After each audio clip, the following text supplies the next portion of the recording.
Santapan Harian, Jumat, 14 Agustus 2026.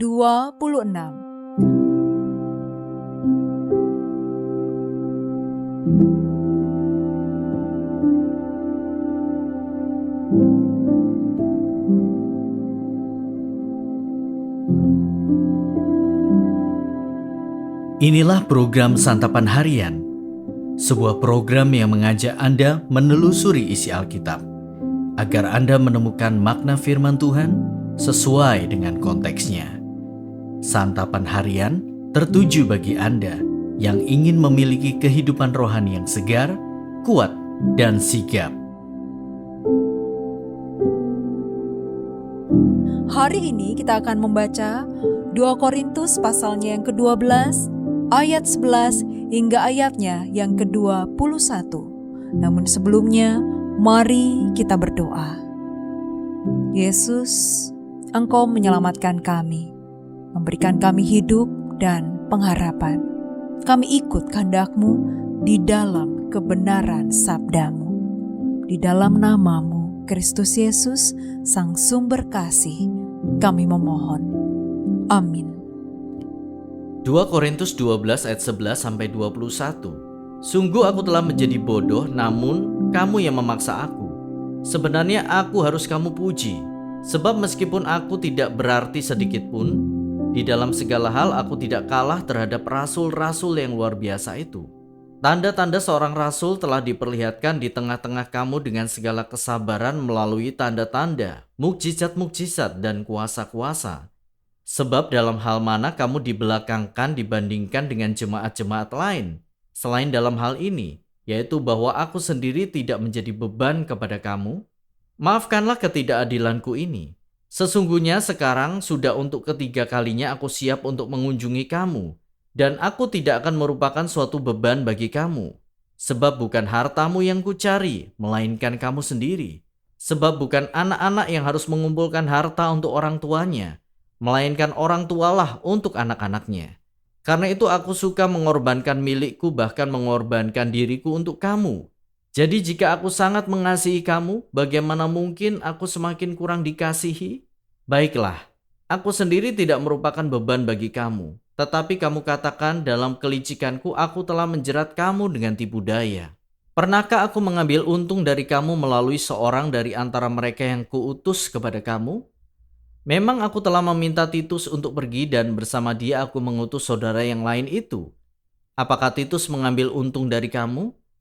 Tidakkah kami berdua hidup menurut roh yang sama dan tidakkah kami berlaku menurut cara yang sama? Sudah lama agaknya kamu menyangka bahwa kami hendak membela diri terhadap kamu.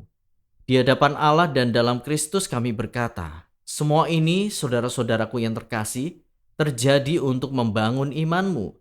Sebab aku khawatir bahwa apabila aku datang, aku mendapati kamu tidak seperti yang kuinginkan, dan kamu mendapati aku tidak seperti yang kamu inginkan. Aku khawatir akan adanya perselisihan, iri hati, kemarahan, kepentingan diri sendiri, fitnah, pergunjingan, keangkuhan, dan kerusuhan.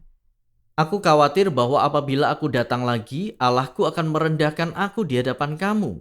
Dan aku akan bersedih atas banyak orang yang di masa lampau berbuat dosa dan belum lagi bertobat dari kecemaran, percabulan, dan hal-hal tidak senonoh yang mereka lakukan.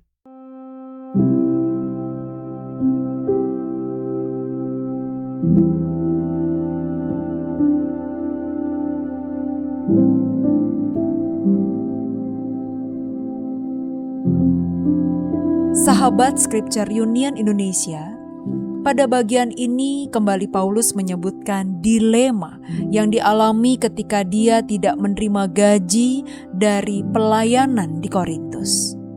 Bahasa ironi Paulus masih menunjukkan betapa terganggu dirinya dengan kasus rasul palsu yang muncul di Korintus.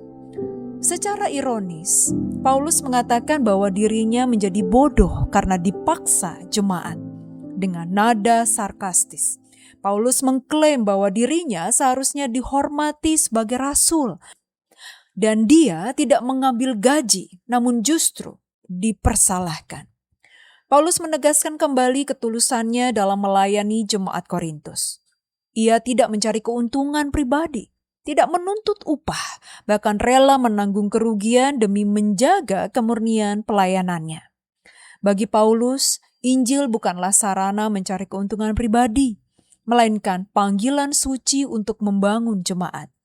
Ia berkata, dirinya tidak memberatkan siapapun karena ingin menunjukkan bahwa pelayanannya murni tanpa motif tersembunyi.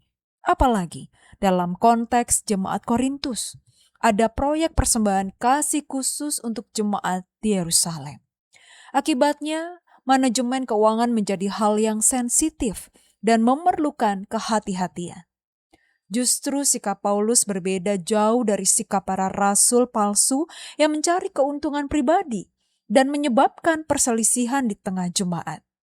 Apa yang Paulus khawatirkan bukanlah keuntungan yang tidak ia dapatkan, melainkan dosa yang masih ada di tengah jemaat dan kesedihannya atas mereka yang belum bertobat. Terbukti bahwa Paulus melayani jemaat dengan hati murni untuk mengasihi mereka. Memang tidak semua pelayan Tuhan harus menolak gaji seperti Paulus. Namun, penerapan etika untuk kemurnian pelayanan jangka panjang adalah cerminan kesetiaan kita kepada Tuhan. Kita dipanggil untuk melayani dengan tulus seperti Paulus. Pelayanan kita harus tetap murni baik di hadapan Allah maupun orang-orang yang kita layani. Fokus kita bukanlah keuntungan pribadi, melainkan kasih dan kemuliaan Kristus bagi jemaatnya. Mari kita berdoa. Lepaskanlah hati kami dari keinginan mencari keuntungan bagi diri sendiri. Dan arahkanlah hidup kami untuk mengejar kasih serta kemuliaan-Mu.